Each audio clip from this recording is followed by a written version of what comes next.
Hello everyone, ಇವತ್ತು soya chunks ಕರಿ ಹೇಗೆ ಮಾಡೋದು ನೋಡೋಣ. ಒಂದು ಪಾತ್ರೆಯಲ್ಲಿ ನೀರು ಬಿಸಿಗಿಟ್ಟಿದ್ದೀನಿ. ಅದಕ್ಕೆ ಒಂದು ಸ್ಪೂನ್ ಉಪ್ಪು ಹಾಕಿಬಿಟ್ಟು ಸೋಯಾ ಚಂಕ್ಸ್ನ ಹಾಕಿ ಬಾಯ್ಲ್ ಮಾಡಬೇಕು. ಆವಾಗ ಸೋಯಾ ಚಂಕ್ಸ್ ಸ್ವಲ್ಪ ಸಾಫ್ಟ್ ಆಗುತ್ತೆ.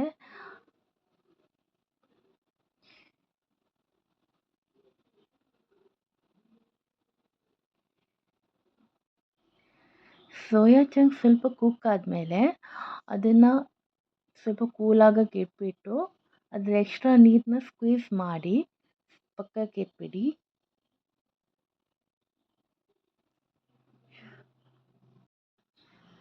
ಎಕ್ಸೆಸ್ ನೀರೆಲ್ಲ ತೆಗೆದಾದ್ಮೇಲೆ ಮಸಾಲ ರುಬ್ಕೋಬೇಕು. ಮಸಾಲಕ್ಕೆ 1.5 ಕಪ್ ಆಗೋಷ್ಟು ತೆಂಗಿನ ತುರಿ, ಅದಕ್ಕೆ ಒಂದು ಚಿಕ್ಕ ತುಂಡು ಹುಣಸೆಹಣ್ಣು, ಆಮೇಲೆ 6-7 ಬೆಳ್ಳುಳ್ಳಿ ಹೆಸರು, ಒಂದು ಅರ್ಧ ಈರುಳ್ಳಿ ಕಟ್ ಮಾಡಿ ಹಾಕ್ಕೋಬೇಕು. ಆಮೇಲೆ ಒಂದು ಸ್ವಲ್ಪ ಕರಿಬೇವು, ಒಂದು ಅರ್ಧ ಚಮಚ ಅರಿಶಿನ, ಇಷ್ಟೆಲ್ಲ ಹಾಕಿಬಿಟ್ಟು ಚೆನ್ನಾಗಿ ರೋಸ್ಟ್ ಮಾಡಬೇಕು. ಕಲರ್ ಚೇಂಜ್ ಆಗುವಷ್ಟು ರೋಸ್ಟ್ ಮಾಡಿ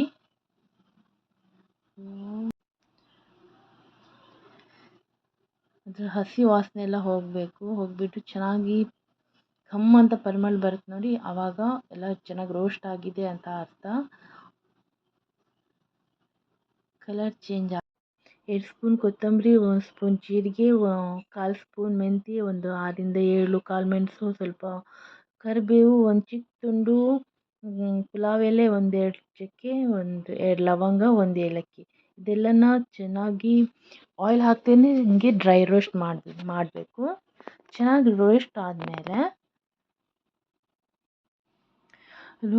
ಎಲ್ಲನೂ ಪಕ್ಕಕ್ಕೆ ತೆಗೆದಿಟ್ಟು ಮತ್ತು ಇನ್ನೊಂದು ಪ್ಯಾನ್ಗೆ ಆಯಿಲ್ ಒಂದು 2 ಸ್ಪೂನ್ ಆಯಿಲ್ ತೊಗೊಂಡ್ಬಿಟ್ಟು, ನಾನಿಲ್ಲಿ ಕೊಕೊನಟ್ ಆಯಿಲ್ ಯೂಸ್ ಮಾಡಿದ್ದೀನಿ.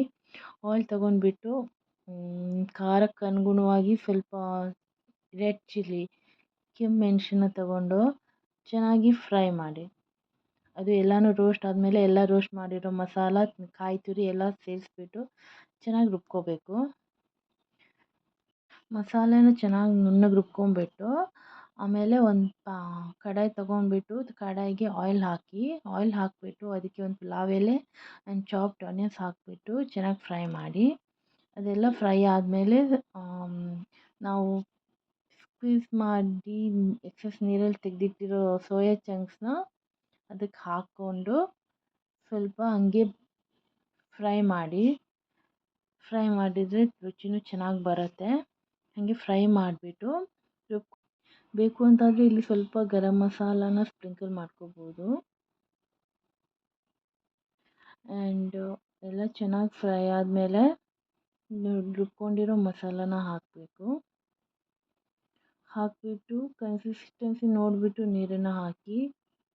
ಗ್ರೇವಿ ಬೇಕು ಅಂದರೆ ನೀರು ಸ್ವಲ್ಪ ಜಾಸ್ತಿನೇ ಹಾಕಿ, ಇಲ್ಲಾಂದರೆ ಹಂಗೆ ಸ್ವಲ್ಪ ಸೆಮಿ ಡ್ರೈ ಬೇಕು ಅಂದರೆ ನೀರು ಕಮ್ಮಿನೇ ಹಾಕ್ಬೋದು. ಆ್ಯಂಡ್ ರುಚಿ ನೋಡಿಬಿಟ್ಟು ಉಪ್ಪನ್ನ ಹಾಕಿ.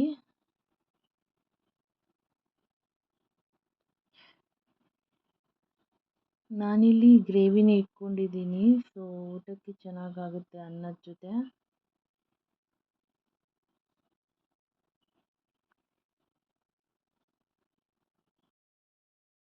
ರುಚಿಗೆ ತಕ್ಕನಂಗೆ ಉಪ್ಪೆಲ್ಲ ಹಾಕಿಬಿಟ್ಟು ಒಂದು ಮಿಕ್ಸ್ ಕೊಟ್ಬಿಟ್ಟು ಹಾಗೆ ಬಾಯ್ಲ್ ಆಗಕ್ಕೆ ಬಿಟ್ಬಿಡಿ. ಅದೊಂದು ಕುದಿ ಬಂದಮೇಲೆ ಗಾರ್ನಿಷ್ಗೆ ಸ್ವಲ್ಪ ಇದು ಕೊತ್ತಂಬರಿ ಸೊಪ್ಪು ಉದುರಿಸಿದ್ರೆ ಆಯಿತು. ಗ್ರೇವಿ ಸೋಯಾ ಚಂಕ್ಸ್ ಕರಿ ರೆಡಿ ಆಗುತ್ತೆ. ತುಂಬ ಚೆನ್ನಾಗಿರುತ್ತೆ. ಒಂದು ಸರಿ ಟ್ರೈ ಮಾಡಿಬಿಟ್ಟು ಚೆನ್ನಾಗಿದ್ರೆ ಲೈಕ್ ಮಾಡಿ. Thank you.